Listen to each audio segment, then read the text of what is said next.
오늘 본문에 보면 이 단어가 나옵니다. 신성을 모독한다.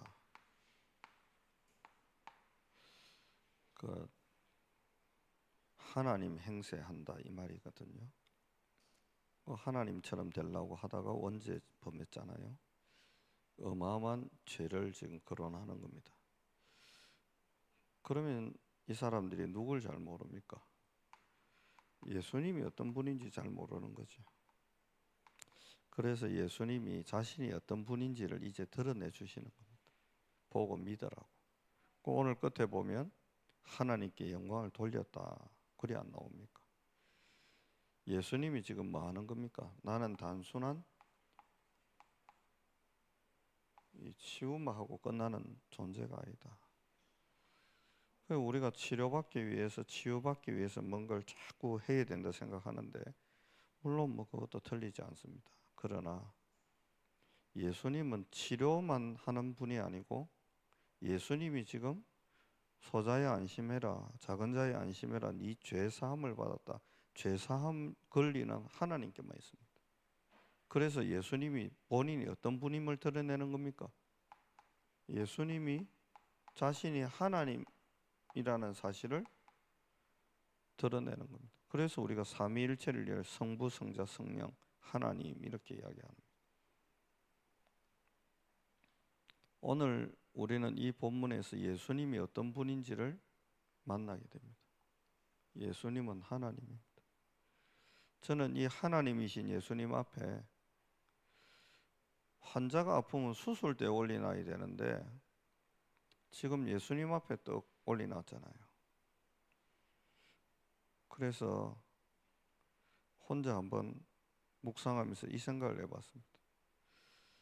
이 나라가 지금 뭔가 어수선하고 이상한데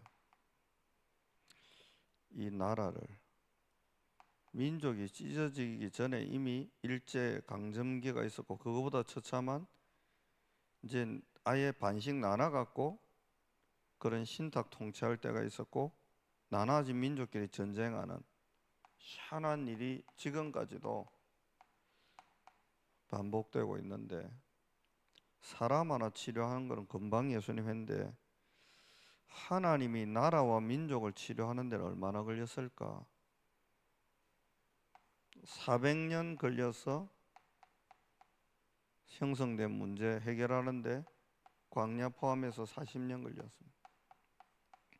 혼자 그 생각해 본 겁니다. 다윗이란 인물을 17살에 하나님 선택했어요. 그 전에 큰 혼란과 혼돈이 이스라엘에 있었는데 사무엘을 선택하시고 사무엘을 통해서 다윗에게 기름 붓고 이스라엘이란 민족이 치유되는 데는 그리 오래 안 걸렸습니다. 전쟁 나가 아예 속국되고 포로로 끌려가 버렸어요. 다니엘 여러분 아는 것처럼. 그때는 하나님이 70년 만에 완전히 뒤집어 버렸습니다. 그 생각을 해보는 거지. 국제 정세까지 포함해서 완전히 판도를 바꾸는데 하나님 70년 걸려가지고 싹 마무리 깨끗하게 했어요. 전혀 잡음 없도록. 400년 동안 생긴 문제 하나님이 바꾸는데 40년 걸려요. 10분의 1 걸려요. 하나님께는 천년이 하루 같다. 그거는 하나님 마음 먹으면 금방 할 수 있는. 저는 이렇게 조금 성격이 이상한지 몰라도 저는 이 두 가지를 놓고 기도를 아무래도 좀 많이 하는 편인 것 같아요. 그런데 예수님이 이렇게 말씀하십니다. 너희가 염려함으로 키를 한 자나 더 할 수 있냐? 없지 않냐? 믿음이 적은 자들아 왜 의심하느냐? 너희한테 겨자씨만한 믿음이 있어도 이 산을 명해서 저리 옮겨져라 해도 옮겨질 거다. 우리가 옮기는 게 아니잖아요. 믿음의 대상은 하나님이고 그 하나님이 인간의 몸을 입고 오셨어요. 그분이 인간 대신 십자가 지고 죽었고 사단무리를 완전히 깨고 부활하셔서 지금 이 자리에 영으로 함께하고 계십니다. 하나님은 저한테 김 목사 그 신문 보면 머리 아프지? 어지럽지? 왜 제가 어지럽고 마음이 답답할까요? 제가 해결 못하니까요. 누가 할 수 있습니까? 하나님은 해냈고 할 수 있습니다. 집안 가정 문제다, 경제 문제다, 뭐 암이다, 여러 가지 문제들 저는 어려운 행위를 할 수 없어요. 근데 하나님은 해냈거든요. 그냥 단순히 몸 치료하고 끝낸 게 아닙니다. 네 죄 사함을 받았다, 이 말은 무슨 말입니까? 이 사람의 운명을 바꾼 거고 이 인생의 주인을 바꿔버린 거 아닙니까? 더 이상 사단이 주인 왕노릇 못하도록 죄를 끝내버린 겁니다. 운명을 완전히 뒤집어버린 겁니다. 누워 있어야 될 운명인데 그걸 뒤집어서 누워 있는 그저 그거 들고 내 걸어서 가라고 하는 겁니다. 그분이 예수님인데 예수님이 단순히 목소 아들인 줄 알았는데 아닙니다. 그분은 죄를 사할 권세가 있는 하나님입니다. 그 하나님께서 오늘 우리의 눈에 보이는 마태복음 9장에서 또 자신을 드러내는 겁니다. 서기관들이 못 알아보고 못 알아듣고 아무리 그래도 주님은 끝까지 합니다. 이유가 뭡니까? 알아들을 거고 알아들어야 되고 알아듣는 사람 나오면 살 거니까. 그래서 저는 오늘 이 본문을 읽으면서 염려할 거 없다. 염려가 안 되는 것도 비정상이에요. 염려가 돼야 예수님께 가져갈 거 아닙니까? 이대로 두면 안 되는데, 그러니까 이대로 두면 안 되니까 어디로 옮겨야 되지요?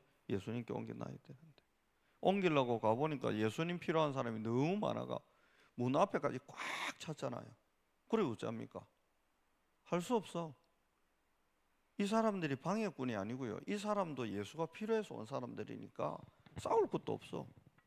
뚜껑 열고 지붕 열고, 그때는 그 갈대 같은 거나 나무로 이렇게 해가지고요 진흙을 발라가 그래가 지붕을 했기 때문에 그 뜯는 게 그리 어려운 일이 아니었어요. 누구 앞에? 예수 앞에 가야 되니까 뜯어갖고 내려버렸어요. 어찌 되었습니까? 살을 났잖아요. 그 사람들 예수님이 정성을 본 게 아닙니다. 너무 수고하고 해서는 그 애틋한 마음을 본 게 아닙니다. 믿음 하나 딱 봤습니다. 그러면요, 성격 좀 안 좋아도 성질머리 좀 나빠도 한 개 있으면 됩니다. 믿음. 착하냐 안 착하냐를 주님이 본 게 아닙니다. 동정심이 많구나, 그걸 본 것도 아닙니다. 믿음. 어떤 믿음이지요? 예수 믿는 믿음입니다. 물론 우리가 무슨 여러 가지 방법들이 아니습니까? 기도할 때 이렇게 하면 된다, 저렇게 하면 된다. 근데 예수님은 한 번도 방법을 가르친 적 없습니다. 예수님은 딱 한 개 보여줬습니다. 기도는 그냥 하면 되는 거야. 그냥 하면 돼. 뭐 사람이 있는 데서 굳이 안 해도 되고 골방 가서 해도 되고, 하나님은 중심을 보는 거니까 어디서든지 하면 된다. 가능하면 사람들 보는 데서 막 그래 안 해도 돼. 그렇죠. 하나님은 우리에게 아무것도 원하는 거 없습니다. 왜냐하면 하나님께는 부족한 게 없어요. 하나님께 뭐가 부족하면 야 돈 좀 내놔봐라, 뭐 좀 내놔봐라 할 낀데 그게 아니거든요. 그러니까 부자가 천국 들어가는 게 어렵다는 게 하나님이 내 돈 이거 탐내는 거 아닌가 싶어갖고 바들바들 떨고 헌금도 못하고 맨날 돈 웅크지고 그리 살다가 죽어버리니까 안타까워서 주님이 그 말을 하는 거고, 그 부자가 아무리 부자원들 그 하나님한테는 일절 도움 안 됩니다. 그럼 무엇 때문에 헌금합니까? 제 중심은 그렇습니다. 감사하니까, 은혜니까 하는 거지.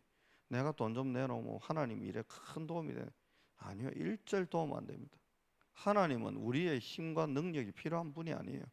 우리께 뭔가 있어야 하나님이 채워주면 하나님이 아니지. 하나님은 아무것도 원하는 거 없습니다. 좀 믿어달라는 건데. 누구를요? 하나님만. 누구를요? 하나님이신데 인간의 몸을 입고 이 땅에 오신 예수님 좀 믿어달라는 건데 그거 뭐 어렵습니까? 믿어드리면 되지. 분단되고 벌써 지금 70년이 넘었습니다. 참 오랜 세월 분단되어 있습니다. 일제강점기 이전에 구한말의 혼란과 혼돈부터 시작하면 이 나라의 혼란과 혼돈은 너무 길게 왔습니다. 그런데 하나님이 마음 먹고 모세 보고 이야기했잖아요. 이제 내가 다 봤다. 내가 다 들었다. 이제 내가 내려갈게. 그걸로 고칩니다. 하나님이 내려와서 입법부, 사법부, 행정부, 외교, 국방 곳곳을 움직이고 하나님 휘젓고 다니면 그걸 끝납니다.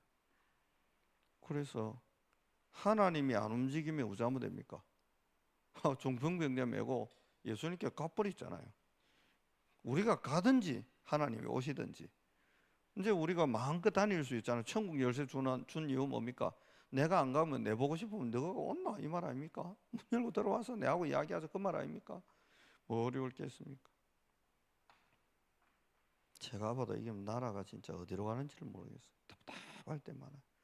요새 신문 보면 한숨 계속 나옵니다. 오랜 원한에 사무쳤던 사람들이 뭔가 이렇게 참 안타깝다 싶은데요. 그 사람들이 하나님 이겨내겠습니까? 못 이깁니다. 로마 시대 그 막강한 황제 10명이 일어나도 하나님 못 막았습니다. 그런데 이 새벽에 이 할머니들 포함해서 힘도 없는 저 같은 사람이 딱 모여가 있잖아요. 기도하잖아요. 그 한 명이 기도하는데 하나님이 움직입니다. 너희가 내 이름으로. 그것도 한 두세 사람 모이냐? 반드시 예수님 함께 한다 했습니다. 여러분과 저는 어마어마한 응답 속에 있습니다. 이 지금 골방 같은 이 지하에서 우리 기도하지만 살아계신 하나님 우리 기도 듣고 움직일 겁니다. 안 움직이면 뭐 하면 됩니까?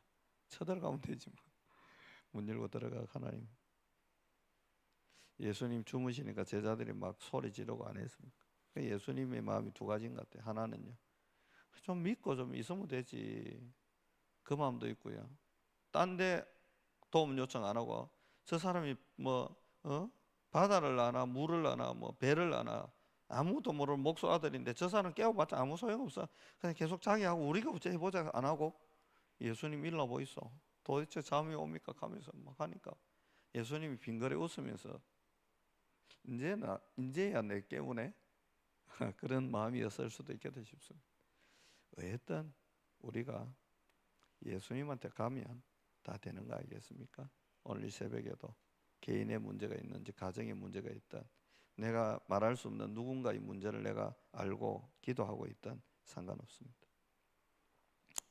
예수님께 나아가서 예수님이 행하시는 일들 우리가 보는 귀한 한 주간 되기를 원합니다. 우리 합심으로 기도하다가 현장으로 또 나가겠습니다. 살아계신 하나님, 진심으로 감사를 드립니다. 전능하신 하나님이 우리를 여기까지 이끌어 주셨어요. 고맙습니다. 세계복음화, 민족복음화 꿈꾸게 하시니 감사드립니다.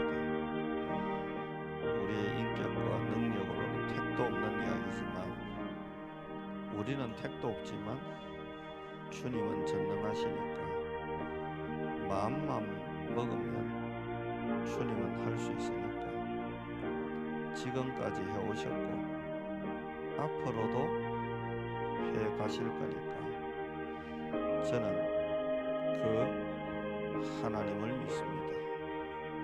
하나님 마음만 먹으면 못할 게 없는 분이니까 오늘 우리 교회와 연결되어 있는 세 분의 암 환자 주님이 찾아가서 암세포들 어루만져서 정상세포로 만들어버리면 되는 거 아닙니까? 의사는 현실과 현재 상황을 알지만 하나님은 인간을 직접 만들어 본 분 아닙니까?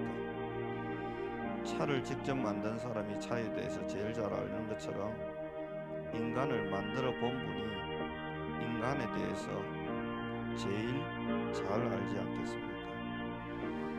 인간에 대해서 제일 잘 아는 분이 인간 고치는데 탁월한 능력이 있는 거 아닙니까?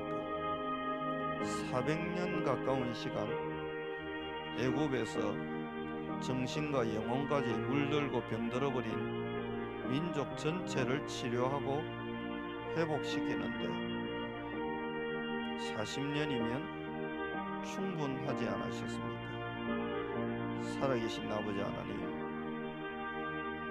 지금부터 40년 생을 걸고 하나님 앞에서 기도하며 나가겠사오니 하나님, 구한말의 혼란과 혼돈을 거쳐 일제강점기를 거쳐오고 동족끼리 총칼을 겨누는 6.25라고 하는 어마어마한 전쟁까지, 그 이후에 38선을 통해 체제와 모든 것이 나뉘어져 버린 이 극도의 혼란 속에 있는 이 민족, 하나님이 마음을 먹고